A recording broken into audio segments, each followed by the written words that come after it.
Once your phone is hacked, what is in their hands is not simply your device, it is your future. They're selling our future, they're selling our past, they are selling our history, our identity, and ultimately, they are stealing our power. The screen may be off as it's sitting on your desk, but the device is talking all of the time. The question we have to ask is, who is it talking to? If I get a smartphone and I need to use a phone, I actually open it up before I use it. Anything you can do on that device, the attacker, in this case the government, can do. Before 2013, if you said there's a system that's watching everything you do, the government is collecting records of every phone call in the United States, even for those people who are not suspected of any crime, it was a conspiracy. Yes, there were some people who believed it was happening. Yes, there were academics who could say this was technically possible. The world of 2013, we suspected, some suspected that this was happening. The world after 2013, we know that it's happening. The distance between speculation and fact is everything in a democracy. We have now had the first European regulations that are trying to limit the amount of data that can be collected secretly and used against populations broadly. And we have also seen the basic structure of the internet itself change in response to this understanding that the network path that all of our communications cross. When you request a website, when you send a text message, when you read an email, for so long those communications have been electronically naked or unencrypted. We now have confirmation that our phones are actually listening to us at all times. And in every case that I'm aware of, these companies have eventually turned over the recordings. And this researcher has proven that our phones are even uploading data about us even when our phones are off. Everything you do on an unsecured network is at risk. Your passwords, credit card info, and even sensitive work documents could be exposed to prying eyes. Now more than ever, is it important to protect your data online? Think about public Wi-Fi. You're at a cafe, or in an airport, or even at the gym, and you're connecting to free Wi-Fi without a second thought. That free Wi-Fi is often a hacker's playground. With just a few clicks, someone can intercept your connection, steal your information, and even track your browsing habits. That's where Private Internet Access, or PIA, comes in. With Private Internet Access, you can safeguard all your online activities with military-grade encryption, protecting you from hackers, governments, and even your internet provider.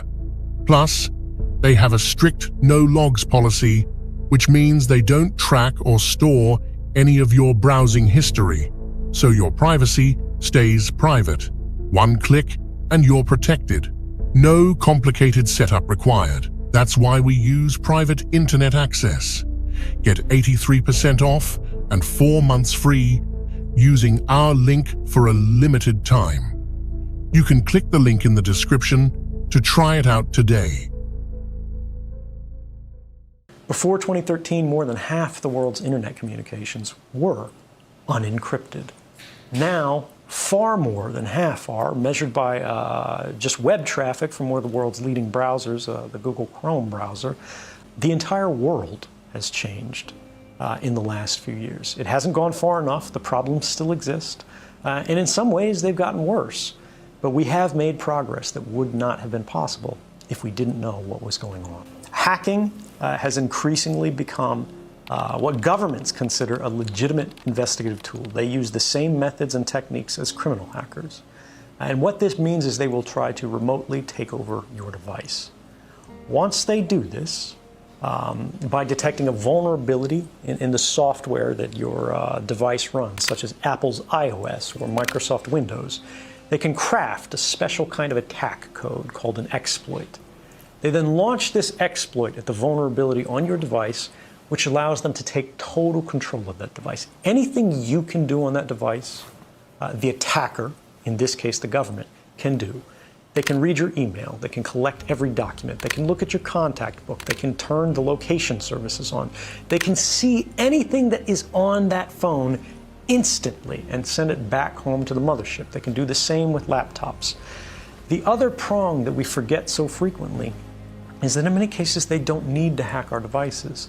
They can simply ask Google for a copy of our email box, because Google saves a copy of that. Everything that you ever typed into that search box, Google has a copy of.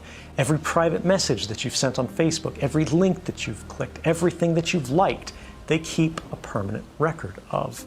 And all of these things are available not just to these companies, but to our governments, as they are increasingly deputized as sort of miniature arms of government. What about enabling your microphone camera? If you can do it, they can do it. It is trivial to remotely turn on your microphone or to activate your camera, so long as you have systems level access. If you had hacked someone's device remotely, anything they can do, you can do. They can look up your nose, right? They can record what's in the room. The screen may be off as it's sitting on your desk, but the device is talking all of the time. The question we have to ask is, who is it talking to? Even if your phone is not hacked, right now, you look at it, it's just sitting there on the charger. It is talking tens or hundreds or thousands of times a minute to any number of different companies who have apps installed on your phone. It looks like it's off, it looks like it's just sitting there, but it is constantly chattering. And unfortunately, like pollution, we have not created the tools that are necessary for ordinary people to be able to see this activity. And it is the invisibility of it that makes it so popular and common and attractive for these companies. Because if you do not realize they're collecting this data from you, this very private and personal data, there's no way you're going to object to it. Once your phone is hacked, what is in their hands is not simply your device, it is your future. But we see how these same technologies are being applied to create what they call the social credit system.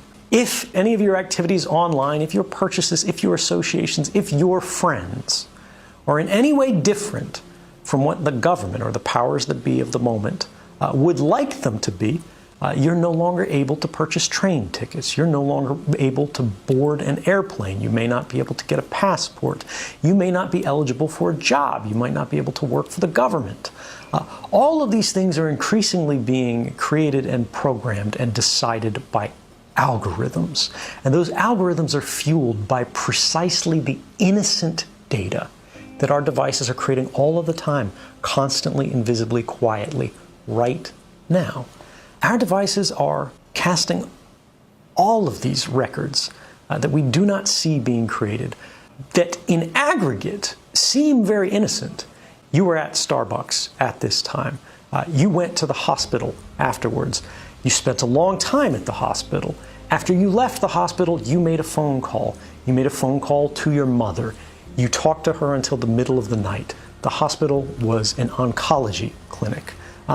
Even if you can't see the content of these communications, the activity records, what the government calls metadata, which they argue they do not need a warrant to collect, tells the whole story. And these activity records are being created and shared and collected and intercepted constantly by companies and governments.